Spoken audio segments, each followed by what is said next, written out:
Hello guys! Kung active kayo sa social media, siguro nakita niyo na to si Kuya Security Guard na sumasayaw sa FYP niyo. Hindi ko na ilalagay yung actual video dito dahil baka ma-copyright ako sa background music na ginagamit niya. Pero to yung isa sa mga videos niya na nag-trending dito. Ayan, kung makikita nyo, gumigiling siya. Very slay ang mga dance steps niya.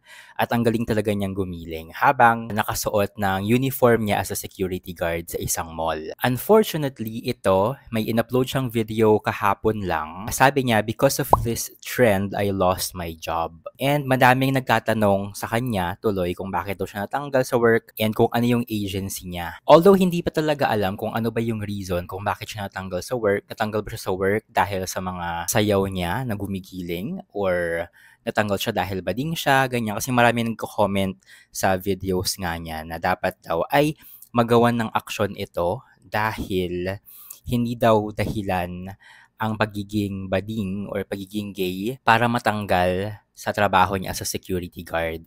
And I agree naman dahil kung ito yung reason kung bakit siya natanggal sa work, dapat talaga ay may managot dahil for me, as long as kaya mong gawin yung work mo regardless of your gender, dapat talaga ay hindi ka talaga matanggal or dapat makip ka sa trabaho mong yun. Unless nahuli itong si security guard na nagtitiktok or sumasayaw habang naka-duty at hindi niya nagagampanan yung work niya. So siguro pwede siyang maging ground ng pagkatanggal niya sa work. And nakita ko din itong comment ni si Kuya Security Guard. Sabi niya, hindi po nila pinakinggan ng side ko. Grabe po talaga. Minamaliit po kaming mga security. And no work na po, no more alimol.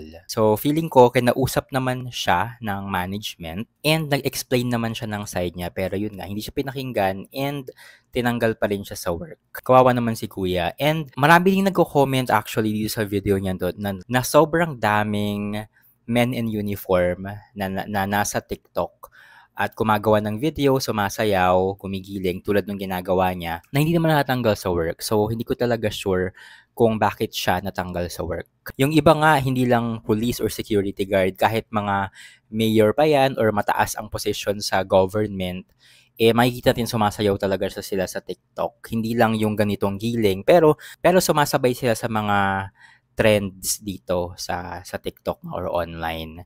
And wala naman nangyayari sa work nila and I'm not really sure kung ano talaga yung nangyari dito sa specific na security guard na to kung bakit siya natanggal. Dahil okay naman yung mga videos niya. And marami naman ang nag-support dito kay Kuya Security Guard.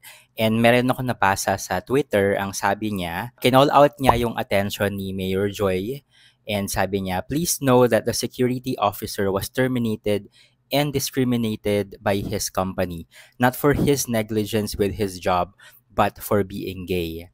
I hope this enlightens everyone why we need to pass the SOGI bill now. Pero hindi pa talaga natin sure kung bakit ba talaga siya natanggal. And meron din ako ditong nabasa, reply naman niya doon sa unang tweet na nabasa ko. Ang sabi niya, mali ata ang information mo. Makikita naman madami siya violation. Una, naka-duty siya. Pangalawa, naka-uniform siya ng agency na nang ginagawa niya yung sayaw. Pangatlo, may mga kumpanya na hindi nag-a-allow na ina-upload sa social media ang ganyan na nakasuot ng uniform. Katulad daw nung sa work niya. Ayun, sana maliwanagan tayo kung ano ba talaga yung reason kung bakit siya tinanggal ng agency niya sa work.